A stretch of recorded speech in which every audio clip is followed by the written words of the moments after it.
আলহামদুলিল্লাহি রাব্বিল আলামিন ওয়াসসালাতু ওয়াসসালামু আলা আশরাফিল আমবিয়াই ওয়াল মুরসালিন ওয়া আলা আলিহি ওয়া আসহাবিহি আজমাইন। আউযু বিল্লাহি মিনাশ শাইতানির রাজীম। বিসমিল্লাহির রহমানির রহিম।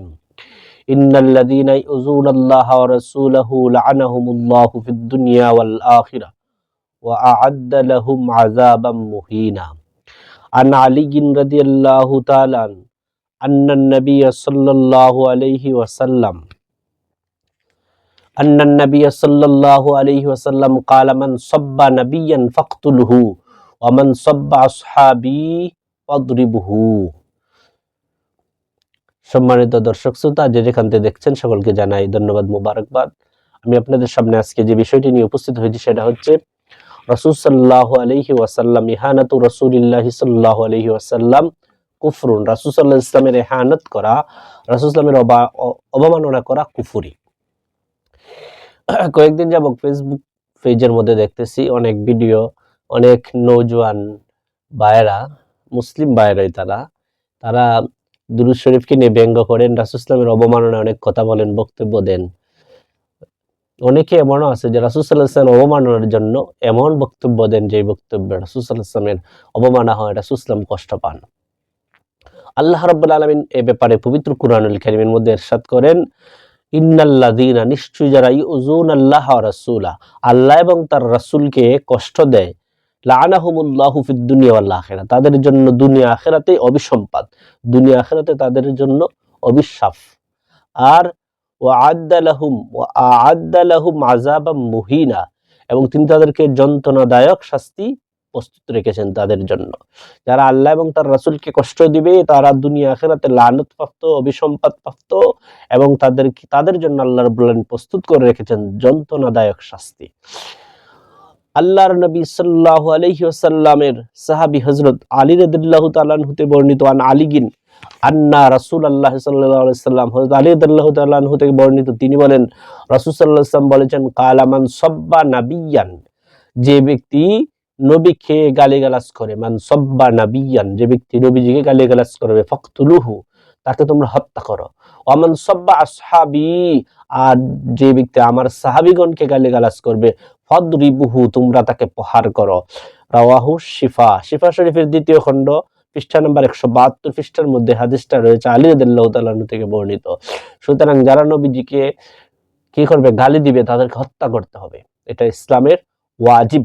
এবং সাহাবায়ে কেরামকে যারা গালিগালাজ করবে তাদেরকে ফাদরিবু, তাদেরকে প্রহার করতে হবে। এজন্যই রাসূল সাল্লাল্লাহু আলাইহি সাল্লামের অবমাননা হয় এমন কথা, এমন বক্তব্য দেওয়া যাবে না। এ ব্যাপারে উলামায়ে কেরাম ঐক্যমত পোষণ করেছেন।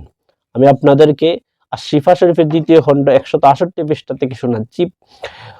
ইমাম কাজী আয়াজ রহমতুল্লাহ আলাইহি বলেন, ও আজমাল উলামাও, সমস্ত উলামায়ে কেরাম ঐক্যমত পোষণ করেছেন, আন্না শাতিমান নাবিয়্যি, নবী করিম সাল্লাল্লাহু আলাইহি ওয়াসাল্লামকে গালিদাতা, মানে তার যারা নবীকে গালি দিবে, আন্না শাতিমান নবী, নবীকে গালি দিবে, ওয়াল মুতানাক্কিসা লাহু কাফিরুন, এবং তার সম্মানে ঠাট্টা বিদ্রূপ করবে, তাকে সে কাফের। ওয়াল ওয়াঈদু জারি আলাইহি বিআযাবিল্লাহি তাআলা, এবং তার উপর আল্লাহর শাস্তির হুঁশিয়ারি কার্যকরী। আর ওয়া হুকমুহু ইনদাল উম্মাতিল কাতলু, আর তাকে উম্মতের নিকট তার হুকুম হলো তাকে হত্যা করা। ওয়া হুকমুহু, তার হুকুম হলো ইনদাল উম্মাত, উম্মতের নিকট আল কাতলু, তাকে হত্যা করে দেওয়া। ওমান শাক্কা ফি কুফরিহি ওয়া আযাবিহি কাফার, আর যে ব্যক্তি তার কুফরি ও শাস্তির ব্যাপারে সন্দেহ করবে সে কাফের হবে। ওমান শাক্কা ফি কুফরিহি ওয়া আযাবিহি, যে ব্যক্তি নবীকে গালিগালাজ করবে, নবীকে নিয়ে ঠাট্টা বিদ্রূপ করবে, নবীর সম্মান নিয়ে ঠাট্টা বিদ্রূপ করবে। দেখেন এখানে বলেছেন ইমাম কাজী আয়াজ রাহমাতুল্লাহ, ওয়া আজমাল উলামাউ, সমস্ত উলামায়ে কেরাম ঐক্যমত পোষণ করেছেন, আন্না শাতিমান নবী, নবী ইসলামকে যারা গালি দেয়, ওয়াল মুতানাক্কিসা, এবং নবী ইসলামের শান নিয়ে ঠাট্টা বিদ্রূপ করে। দেখলাম অনেকে নবীজির শান দুরূদ শরীফ নিয়ে অনেকে ব্যঙ্গ বিদ্রূপ করে। আপনার যে দুরূদ শরীফ ভালো না হলে আপনি অন্য দুরূদ শরীফ পড়েন, বা এই দুরূদ শরীফ পড়তে যদি কেউ শুদ্ধভাবে পড়ে, শুদ্ধভাবে পড়তে পারে না, তাহলে শুদ্ধটা আপনি শিখিয়ে দেন, আপনি একজন ইমানদার মুসলমান হলে। কারণ কেউ যদি ভুল করে তার ভুলটারে সঠিক যেটা এটাকে শিক্ষা দিতে হবে। এটা হলো সঠিক আদর্শ, এটা হলো সঠিক নিয়ম।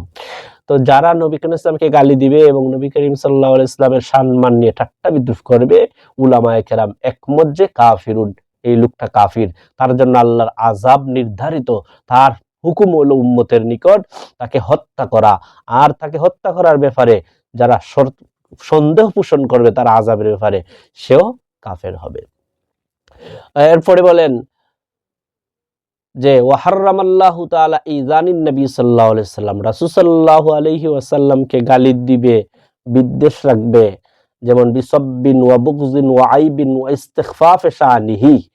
যে ব্যক্তি রাসূল সাল্লাল্লাহু আলাইহি সাল্লামকে গালি দিবে, বিদ্বেষ রাখবে, দোষ বর্ণনা করবে এবং তার শান কমিয়ে কষ্ট দেবে, আল্লাহ রাব্বুল আলামিন যারা এই কাজগুলো করবে আল্লাহ তাদের জন্য দুনিয়া আখিরাতে শাস্তি রেখেছেন। রাআনাহুমুল্লাহু ফিদ দুনিয়া ওয়াল আখিরা, আল্লাহ রাব্বুল আলামিন তাদের দুনিয়া আখিরাতে অবিসম্পাদ দিবেন। ওয়া আ'আদ্দা লাহুম আযাবাম মুহিনা, এবং তাদের আখিরাতে তাদের জন্য বিশাল শাস্তি প্রস্তুত রেখেছেন।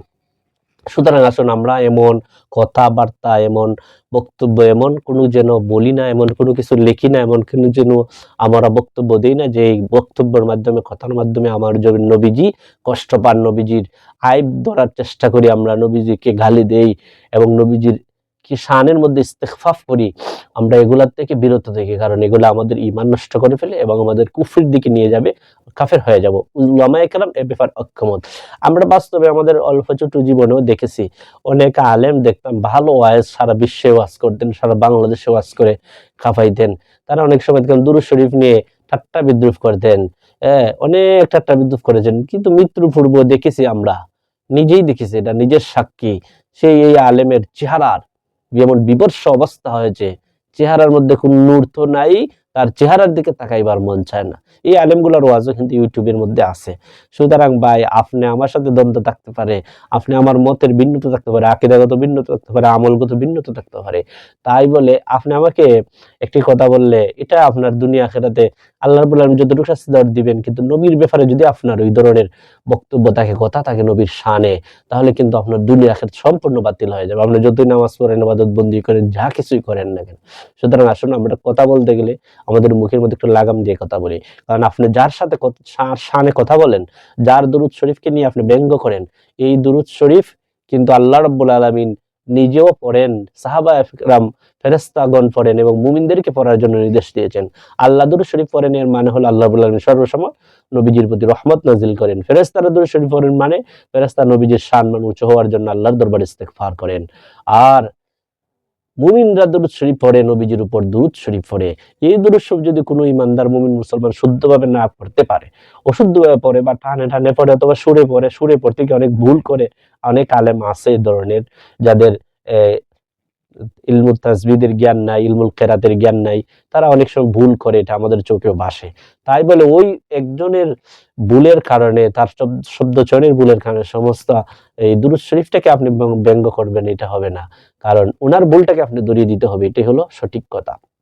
আর ওনার ভুলের কারণে এই দুরূদ শরীফকে আপনি অবহেলা করবেন, লাঞ্ছিত করবেন, ওই দুরূদ শরীফটাকে আপনি ব্যঙ্গ করবেন, এটা আসলে উনাকে ব্যঙ্গ করা হয় না, বা যারা করে এই দুরূদ শরীফ পড়ে তাদেরকে ব্যঙ্গ করা হয় না, মূলত ব্যঙ্গ করা হয় যা এই দুরূদ শরীফটা ব্যঙ্গ করা মানে নবীজিকে ব্যঙ্গ বিদ্রুপ করা। সুতরাং আসুন, আপনি কোথায় ব্যঙ্গ বিদ্রুপ করতেছেন সেটা কি আপনি বুঝতেছেন? আসুন আমরা এগুলা থেকে বেরিয়ে আসি, আমাদের মনটাকে প্রশস্ত করি, আল্লাহ এবং তার রাসূলের শান মান ইজ্জত বুঝার আল্লাহ রাব্বুল আলামিন তৌফিক দান করুন। আসসালামু আলাইকুম ওয়া রাহমাতুল্লাহি ওয়া বারাকাতুহু।